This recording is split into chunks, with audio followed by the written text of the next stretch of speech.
Mallards. It is Monday. Officially, I did get some sleep, and that means it is finally time for me to talk about She-Hulk episode 5. I know, just in time for another episode to be released. I mean, not really. The next episode doesn't come out until Thursday. I have a few days, but I thought that now was as good a time as any to, crack this open. Okay. So, She-Hulk episode 5. My first note says, oh, she did say She-Hulk in her dating profile as her name. Okay, so the lawsuit seems a little more legit. Also, we find out over the course of the show that Titania is also suing the law firm for using the name She-Hulk, so it's tracking a little bit better. I love that Titania was using She-Hulk for a line of skincare beauty products and all of that pink, and then that was the new show logo. Amazing. Absolutely hilarious and amazing. And then Jen's brother Jed rolls in trying to get her to sign these products, and she's like, those are not mine, sir. I did not create those. In fact, I'm being sued for trademark. And he's like, well, if you would have done yours first, this wouldn't happen. Hilarious. Oh my gosh, absolutely hilarious. I thought that was so freaking funny. So then they have to confront Titania, and it's once again proven that Nikki is the best human. Straight up. Nikki is the star. She just is no, you just enter with confidence and does it. And I have mad respect for that. That's also something I would totally do. I firmly believe in entering with confidence and not worrying about permission until later. And then I wrote, if Titania isn't freaking perfect. Jamila just absolutely slaying, which isn't surprising. She's an incredible performer, and she's played this kind of character before, but she's just so good. Gosh, I love her. She's slaying. It was wonderful. And then my next note is when Nikki and Jen are just having a conversation, and Jen's like, I love being She-Hulk. Here are all the things I love. And one of the things she lists is being able to walk home with headphones in without being afraid. And Nikki just says, every woman's dream. And this is part of the reason that I really love the show, because I feel like they address things like that in a really fun way, but they don't shirk away from any of that. And I really appreciate that. And then Pug rolls in to talk about his sneaker collection. He's gonna get that Iron Man 3 drop, which I appreciate. I know some sneakerheads. I am not one. Well, I don't know. I own a lot of Converse. Maybe I am a sneakerhead. However, I do not buy two pairs so that I have one to rock and one to rack. I buy one pair that I rock and also rack. But I really liked that Nikki was like, you keep shoes you're never gonna wear just to look at. I respect that. And I am always down for Pug and Nikki to be the dream team.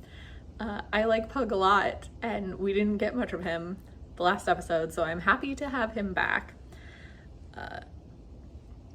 Meanwhile, Jen is trying to pretend that she doesn't care about this lawsuit when she totally cares about this lawsuit. And I love that Titania calls her fans Titaniacs. It's like Animaniacs for some reason. It really resonates with me. And then Pug finding the front to the superhero clothing shop being a boba cafe. And then they walk in the back, and it's just knockoff Avengers t-shirts that say Avengers and Avengers. And that merch is incredible. And I haven't looked it up yet, but please tell me that Marvel.com is selling that as part of their Marvel must-haves, because if they're not, super missed opportunity. I own an Avengers shirt or an Avengers shirt. That's hilarious. It's so dumb, but it's so great. I love it. I absolutely love it. If they're not making it, I am sure that someone on the internet is doing it, and they should take advantage of the knockoffs being popular. Also, hilarious.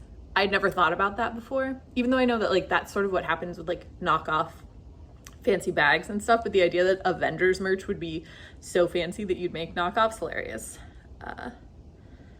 And then coming back to the office, where finally, this is when we learn that the law office is also part of the lawsuit. And he's like, what is this She-Hulk booty boost smoothie that I saw a billboard for? And then in the end credits, they show Jen's boss like drinking the booty boost smoothie and like looking at himself and like, yeah. Also golden. Absolutely golden. And then he's like, listen, we've got somebody to represent you. And Mallory Book just descends from the heavens to absolutely win everything. She is effing incredible. Like, it's a bummer that she and Jen don't get along in the comics, although it looks like from the nature of the way that their whole relationship went in this episode, maybe they won't have that like angry rivalry from the comics, which I'd be totally into. I am super into more let's not fit the women against each other. Like, she's got Titania, she doesn't need Mallory. They can just be friends, or at least colleagues who go out for drinks together, and I'd be so into that. So I'm hoping it sticks that way, but I can't promise. But anyway, everything about her, great. The way she handles herself in the courtroom, incredible. The way she dresses, impeccable. The way she talks to Jen when they're out to drinks, amazing. I love her. I love her. I love her. I'm glad that she featured heavily in this episode and should definitely be back.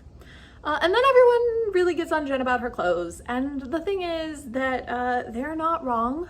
I understand why Jen's suits look terrible, but also she's not like that much bigger than some giant basketball players, and they have nice suits. So like, and you're a lawyer at a private law firm. Get a tailor. But she doesn't need to, obviously, because Nikki got her the guy who does superhero clothes. And that, incredible.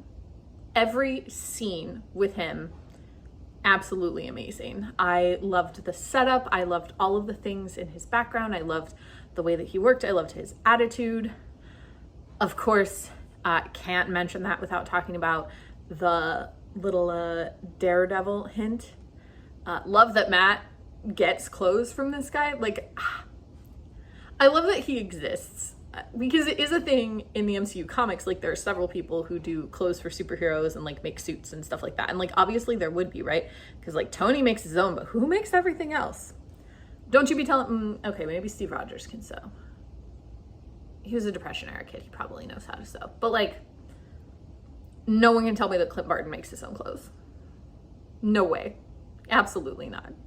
Because his wife maybe have made them, like maybe. But like somebody makes Clint Barton's Hawkeye outfit. And so just thinking about that, like it's fun to have that be a character, because I enjoy those types of characters in comics, like the adjacent superhero characters, and that's really fun. And I love that Matt Murdock is outsourcing his Daredevil costume, as he should. And as he probably did in the whole series, you know, and we just never learned about it. Also, it's one of the things that plays heavily into one of my favorite comic series, which is Gwenpool. When she goes to like get her outfit, she's just like, oh, I know that this person makes outfits for superheroes, so I'm just gonna get one and then I'll be a superhero. Brilliant. Neither here nor there, obviously not related to the She-Hulk, but I just wanted to mention that I adore every scene there. And then we get into the courtroom battle, where Titania looks really sharp and is really not doing herself any favors, but it was delightful to watch. I love her whole attitude. And then Jen discovering that the way that she has to win is by bringing in all of the guys she went on a date with as She-Hulk. And I was like, whew, this is gonna be a disaster, but it's gonna be really fun, and I am excited, and this is hilarious. And it was hilarious. Having Mallory like read her dating profile, because I think it was tall green important in these jeans, maybe lean green important in these jeans, I don't remember. But her whole profile was very thirsty, and I appreciated it. I loved the attitude of it. And then the guys on the witness stand, hilarious, although I did feel bad for Jen, that, you know, Mr. I'm emotional. And I did spend our entire date talking to Jen about her troubles at work and really emphasizing empathizing with the things she was going through, you know, and from a deep emotional level. But if she showed up as Jen instead of She-Hulk, I wouldn't have been interested. Like, dude, it seemed from the whole first part of the date that, like, you were talking about all the emotional stuff, which was still there when she was Jen. Anyway, men are dicks. Moving on. But Jen won the case and also got some, like, Mallory respect for being willing to throw herself under the bus to do that. And I appreciated it. I thought that it was really, really fun. And then my next note says, the end credit songs are all bangers. Seriously. And I stand by that. Every single end credit song in this series has been absolutely top notch. I love them all. They're amazing. And then I love the art at the end, and the shoe collection ended up being really cool.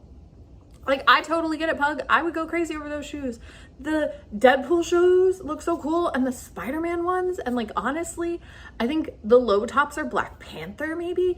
It's just, yeah, they were all amazing. I would absolutely probably own most of those. The Captain Marvel ones, also really good.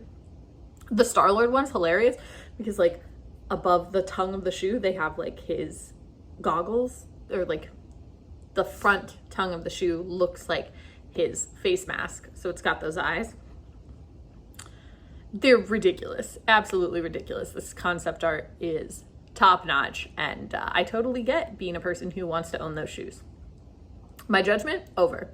I support you, Pug. Spend that lawyer money how you want. I enjoyed this episode. It's really fun. This show is generally really fun. And I can't wait for the next episode. I can't wait for it to continue dropping all those little Easter eggs and just to see where things go. And I can't wait to see Jen's outfit, which we didn't get to in this episode. So I'm really looking forward to that reveal. And I will see you tomorrow.